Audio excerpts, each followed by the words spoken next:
নমস্কার, জয়শ্রী গণেশ আপনাদের প্রত্যেককে জানাই স্বাগতম আজকের বিশেষ পর্বের অনুষ্ঠানে।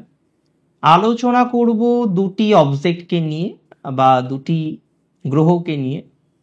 বরাহ মিহিরের ভাষায় একজন হলেন চন্দ্রপাত, একজন হলেন ধূমকেতু। তো চন্দ্রপাত অর্থাৎ রাহু, আর অনেকেই রাহুকে ড্রাগনস হেড বলে থাকেন, নর্থ নোডও বলা হয়ে থাকে। তো রাহুর যেটা ক্লাসিফিকেশন বা আমরা যদি প্রকৃতি বোঝার চেষ্টা করি, এমন একজন যার ক্ষুধা সহজে নিবারণ হয় না, অতৃপ্তির জায়গাটা থেকে যায়, যে আমার আরো চাই, আরো দরকার। তো এই দেখুন, যখন আরো বিষয়টা থাকবে অবশ্যই প্রোগ্রেস হবে, কিন্তু স্যাটিসফ্যাকশনটা আসতে চাইবে না এবং চাহিদা কখনোই সম্পূর্ণ হতে চায় না। যদিও বর্তমানে মিথুন রাশির 10th হাউসে রাহু আছে, 10th-এও রাহু যে খুব নেগেটিভ তা নয়। এবং কেতুর প্লেসমেন্ট বর্তমানে রয়েছে মিথুনের সাপেক্ষে চতুর্থ ভাবে। দেখুন, কিছু বিষয় আমরা একটু বুঝবো এখানে। কেতু অতীন্দ্রিয়, কেতুকে বিশ্লেষণ করা খুব কঠিন, ভয়াবহ নয় রাহুর মতো কেতু। তার মধ্যে মুক্তি আছে, মোক্ষ আছে, মুক্তি লাভের প্রচেষ্টা আছে, মোক্ষ লাভের প্রচেষ্টা আছে।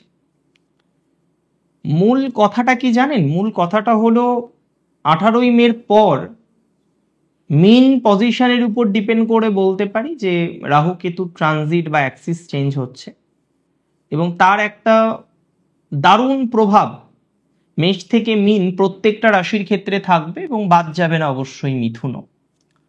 মিথুনের ক্ষেত্রে যে ট্রানজিটটা ছিল এবং যে ট্রানজিটটা হতে চলেছে, তার মধ্যে অনেকটা ডিফারেন্স আছে, অনেকটা পার্থক্য আছে।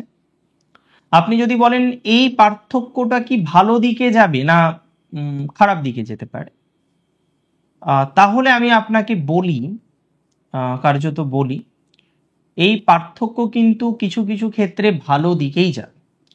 থার্ড হাউসে কেতুর পজিশন শুভ মনে করা হয়। মিথুনের থার্ড হাউসে কেতু থাকবেন। এতদিন আমরা দেখলাম পারিবারিক একটা কলহ, পারিবারিক একটা অশান্তি, পরিবারের সদস্যদের সাথে, রিলেটিভসদের সাথে যে একটা বন্ডিং মেনটেন করতে হয়, যে সম্পর্কটা নিয়ন্ত্রণ করতে হয়, সেখানে সম্পর্কটা মূল কথা নিয়ন্ত্রণ করা যাচ্ছে না। বারবার সম্পর্ক হানি হচ্ছে, সম্পর্কর ক্ষেত্রে বারবার প্রতিবন্ধকতার জায়গা তৈরি হচ্ছে। তো এই যে বারবার প্রতিবন্ধকতা হচ্ছে, সম্পর্ক হানি হচ্ছে, সম্পর্কের ডিস্টারবেন্স হচ্ছে, পরিবার পরিজনদের সাথেও দেখছেন আপনি কথাবার্তা বলতে গিয়ে নানা রকম অসন্তোষ, নানা রকম ভুল বোঝাবুঝির জায়গা তৈরি হচ্ছে। এই জায়গাগুলো কিন্তু অনেকটা, আমি বলবো, পজিটিভ দিকে যাবে। এই জায়গাগুলো কিন্তু অনেকটা সুস্থতার দিকে আপনাদেরকে নিয়ে যেতে পারে, অনেকটাই সুস্থতার দিকে নিয়ে যেতে পারে। এখন যে পরিস্থিতিতে আছেন সেটা চিন্তার, তবে এতটুকু বলতে পারি, পারিবারিক সমস্যা, বাড়ির সমস্যা, গৃহের সমস্যা, হ্যাঁ, নতুন জায়গা, প্রপার্টি ইত্যাদি ইত্যাদি ক্রয় করবেন, পারচেস করবেন, সেখানেও একটা বৃহৎ সমস্যার জায়গা লক্ষ্য করতে পারছি। তো এই জায়গাগুলো কিন্তু একটু ম্যানেজ করে চলতে হবে। যদি ম্যানেজ করে চলতে পারেন তাহলে গ্রোথ বাড়বে, যদি ম্যানেজ করে এগোতে পারেন তাহলে পজিটিভিটির জায়গা বৃদ্ধিপ্রাপ্ত হবে।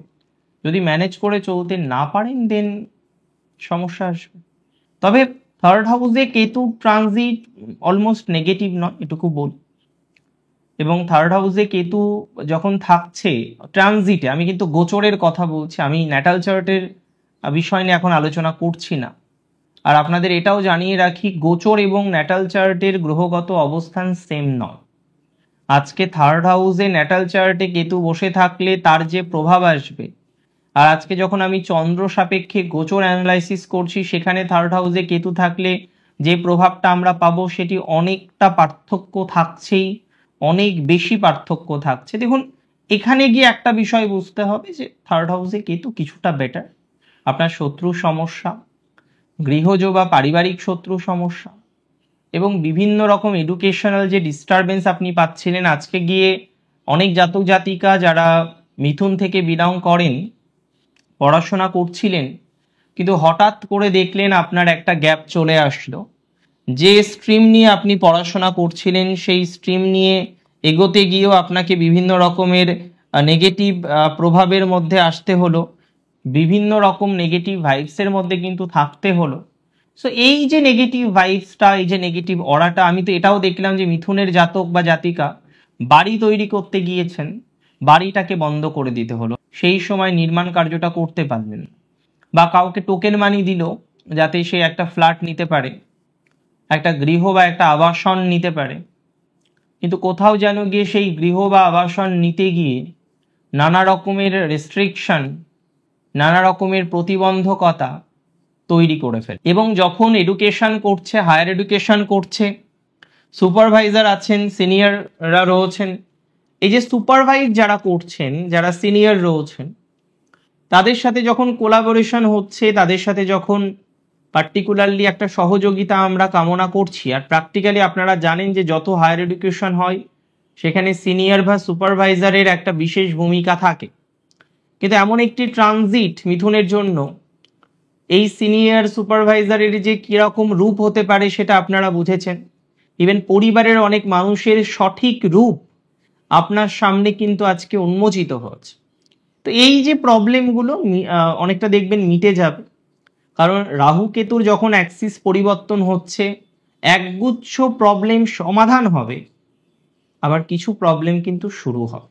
দুটো বিষয়কেই গুরুত্ব দিতে হবে। থার্ড হাউসে যে যে জায়গাগুলো সচেতন থাকবেন, কোনো লিখিত কাজ করে যখন আপনি বাড়ি কিনছেন, গাড়ি কিনছেন, কোনো একটা এগ্রিমেন্ট করছেন, এগ্রিমেন্ট করার ক্ষেত্রে আপনাকে একটু ওয়াকিবহল হতে হবে, কারণ অজান্তে কিছু সিগনেচার, অজান্তে কিছু বিষয় হয়ে যেতে পারে।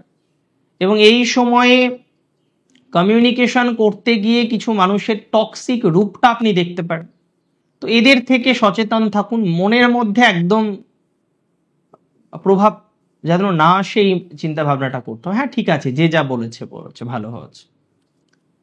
সোশ্যাল বাটারফ্লাই আপনারা কমিউনিকেট করবেন, এটা স্বাভাবিক। আবার মিথুনের মধ্যে আমি উল্টো দেখি, কিছু কিছু ক্ষেত্রে এমন কিছু প্ল্যানেটারি পজিশন আছে, মিথুনের রাশি কথা কম বলে।